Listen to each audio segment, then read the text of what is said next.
우리를 보호하실 하나님의 계획. 데이빗 윌커슨.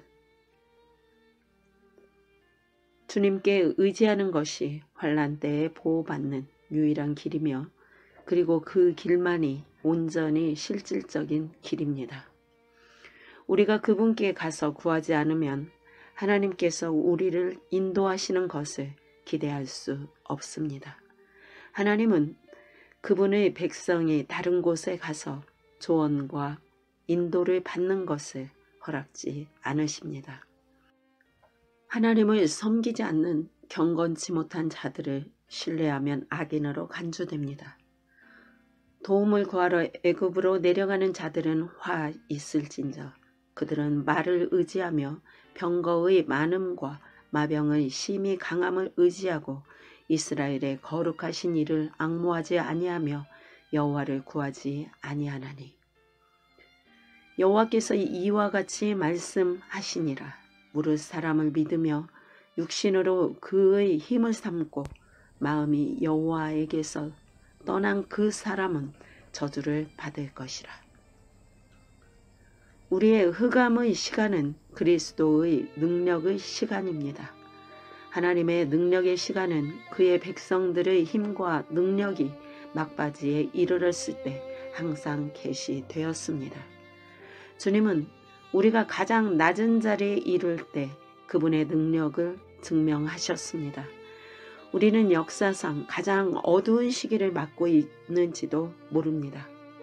하지만 이것은 또 우리들이 과거 어느 시대보다 가장 큰 기적을 목격한다는 뜻입니다. 그분은 이 마지막 날들을 위하여 가장 좋은 포도주를 간직하고 계십니다. 그리고 그분께서 우리에게 일용할 필수품들이 떨어지지 않도록 기적적으로 돌보실 것입니다. 시온에 대한 하나님의 송사. 이것은 여호와께서 보복하시는 날이요 시온의 송사를 위하여 신원하시는 해라. 이사야 34장 8절. 저는 오늘날 세계의 모든 국가들에서 일어나고 있는 흔들림, 예를 들어 통화 문제들, 경제적 혼란, 살해 등은 이 땅에 존재하는 하나님의 몸 대신 시온의 성사, 탄원에 대한 그분의 신원, 보복에 의한 것이라고 믿습니다. 어느 나라든 시온의 백성들을 속박하거나 압제하면 즉각 심판이 따릅니다. 저는 하나님의 심판이 노아가 살던 사회에 내린 것은 그 백성들이 그분의 말씀을 배척했기 때문만이 아니고 사단이 하나님의 남은 자들을 멸망시키기 위해 꾸민 계획 때문이라고 믿습니다. 보다시피 하나님께서는 모든 세대에 의로운 남은 자들을 두십니다. 요점은 하나님께서 그분의 거룩한 씨를 유혹하고 파멸시키는 모든 것을 박멸하신다는 것입니다. 또한 발꿈치로 뱀의 머리를 상하게 하는 이를 위하여 남은 자들을 매 시대마다 남겨두시기로 작정하셨다는 것입니다. 하나님께서는 어떻게 그들이 그분의 거룩한 백성인 시온을 다루느냐에 따라 사회나 나라를 축복하시거나 버리십니다. 비록 시온 남은 자가 단 한 사람만으로 구성되었을지라도 말입니다. 하나님께서는 결코 사단이 그분의 거룩한 창세전 계획을 소멸시키게 하거나 악한 사회가 그분의 의로운 증인을 제거시키는 것을 허락하시지 않으십니다. 이것을 사단과 모든 인류에게 입증하기 위해 그분은 홍수로 심판하시고 소돔을 태워 죄만 남게 하셨습니다. 그분은 이렇게 말씀하십니다. 아니다, 마귀야. 너는 나의 남은 자를 제거시킬 수 없다. 나의 증거를 가진 자가 단 한 명이라도 그 증거를 위해서 너의 악을 다 전멸시키겠노라.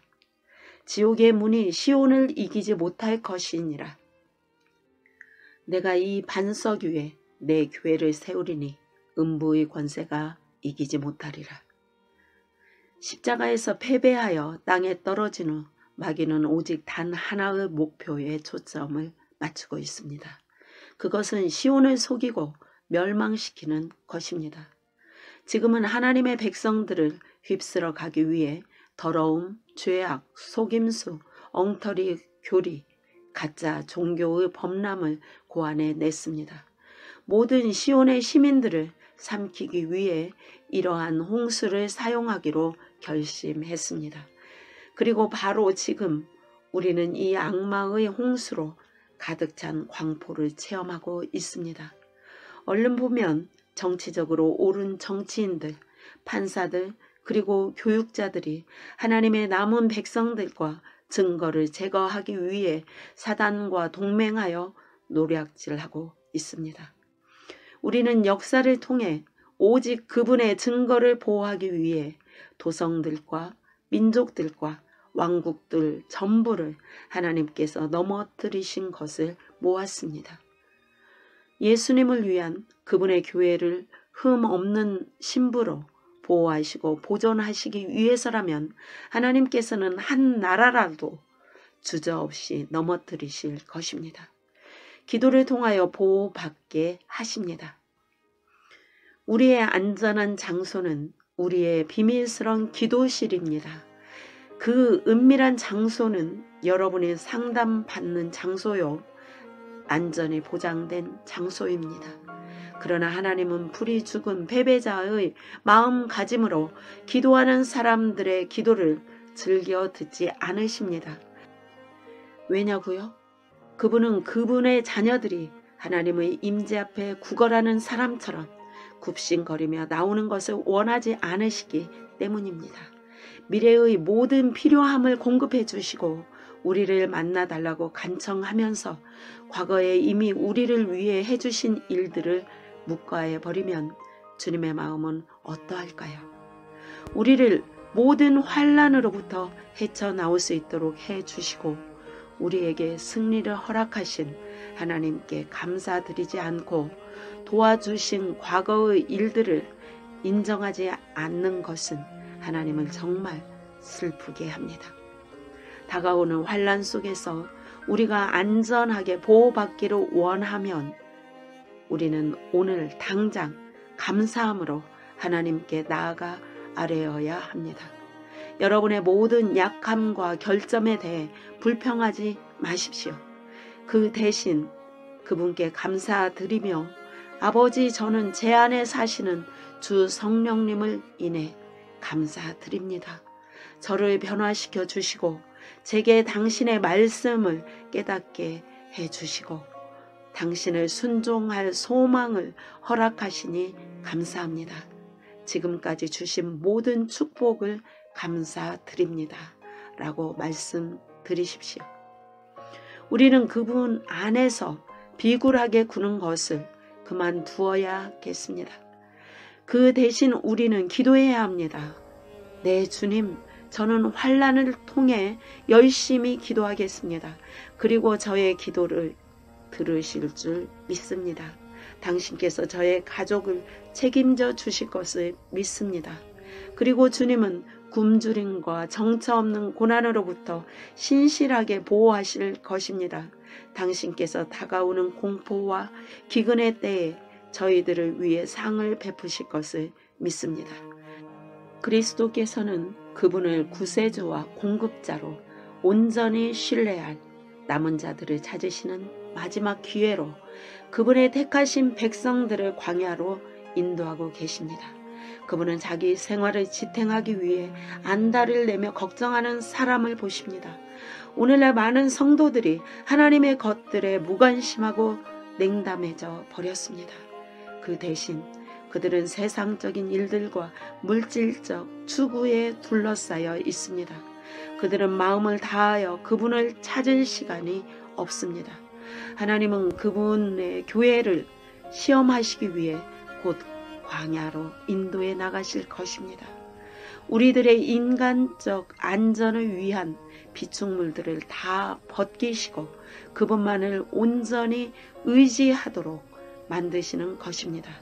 주님께서는 우리의 편안함과 고도의 금융적 윤택함과 또한 우리가 항상 이용할 것이라고 생각하는 과학기술 자원들을 다 거두어 가실 것입니다. 우리의 마음은 미지근하게 식어졌고 자신을 의지할 뿐 아니라 물질적인 것들에 현혹되어 버렸습니다. 그것은 우리들을 주님께 돌이키게 하기 위해서 쓰시는 하나님의 방법입니다. 그분은 우리에게 믿음의 필요성을 일깨우시고 그분의 안식 안에 들게 하실 것입니다. 그리고 그분은 그 모든 것을 사랑으로 행하실 것입니다. 아멘. 아멘.